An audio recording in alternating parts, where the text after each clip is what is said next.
السلام علیکم ورحمۃ اللہ وبرکاتہ۔ پیارے ناظرین،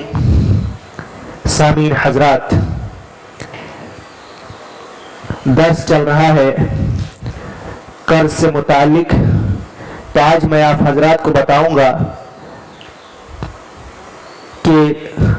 اگر کسی شخص نے قرض لیا ہے اور اس کے پاس اتنا مال آ گیا ہے کہ وہ قرض ادا کر سکتا ہے، اس کو چاہیے کہ وہ ٹال مٹول نہ کرے بلکہ فوری طور پر قرض سے فارغ ہو قرض ادا کر دے، کیونکہ نبی کریم صلی اللہ علیہ وسلم کا فرمان ہے مطل الغنی ظلم، کہ مالدار کا ٹال مٹول کرنا یہ ظلم ہے۔ اس لیے کہ اس نے فلاں شخص سے قرض لیا اور اس کے پاس اب پیسہ آ گیا ہے، اس کے باوجود وہ قرض ادا نہیں کر رہا ہے، اور جب بھی قرض دینے والا قرض خواہ اس سے قرض کا پیسہ مانگنے جاتا ہے تو وہ ٹال مٹول کرتا ہے، بہانے پر بہانہ بناتا ہے، کہتا ہے شام کو دے دوں گا۔ جب شام ہوتی ہے پھر وہ شخص جاتا ہے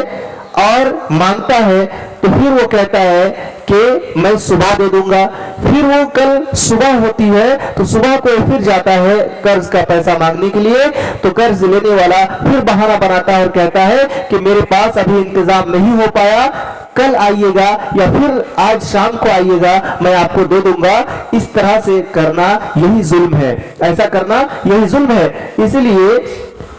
اس حدیث میں نبی کریم صلی اللہ علیہ وسلم نے فرمایا مطل الغنی ظلم، رواہ البخاری، کہ مالدار کا ٹال مٹول کرنا قرض لینے کے بعد آج دے دوں گا، ابھی دے دوں گا، کل دے دوں گا، اس طریقے سے کرنا یہ ظلم ہے۔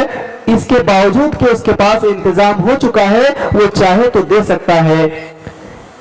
اس کی شرح میں حافظ ابن حجر رحمہ اللہ لکھتے ہیں کہ والمعنى انه يحرم على الغني القادر ان يمثل بالدين بعد استحقاقه بخلاف العاجز۔ وہ فرماتے ہیں اس عبارت میں کہ اس حدیث کا معنی یہ ہوا، یعنی اس کی تشریح یہ ہوئی مطل الغنی ظلم، کہ مالدار کا ٹال مٹول کرنا ظلم ہے۔ اس کا پورا معنی یہ ہوا کہ حرام ہے مالدار اور طاقت رکھنے والے شخص پر، یعنی قرض ادا کرنے والے ایسے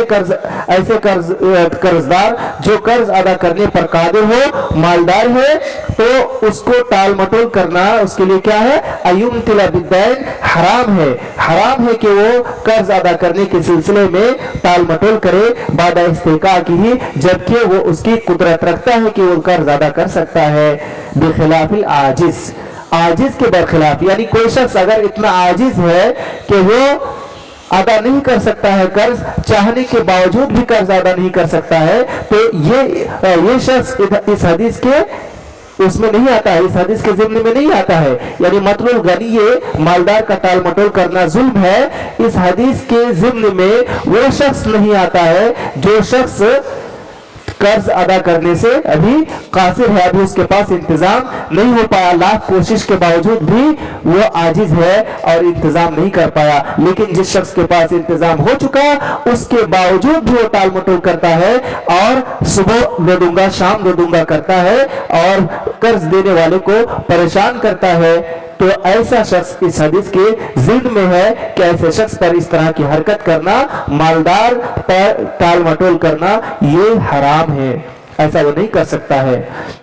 اس کے بعد ایک اور حدیث ہے، بہت ہی جھنجھوڑنے والی حدیث ہے۔ اللہ کے نبی صلی اللہ علیہ وسلم نے فرمایا نفس المؤمن معلقۃ بدینہ حتی یقضی عنہ، رواہ ترمذی وصححہ الالبانی رحمہ اللہ۔ اس حدیث میں نبی پاک صلی اللہ علیہ وسلم ارشاد فرماتے ہیں کہ مومن کا نفس معلق رہتا ہے، مومن کا نفس معلق رہتا ہے اس کے قرض کے عوض، یہاں تک کہ اس کی طرف سے وہ قرض چکا دیا جائے۔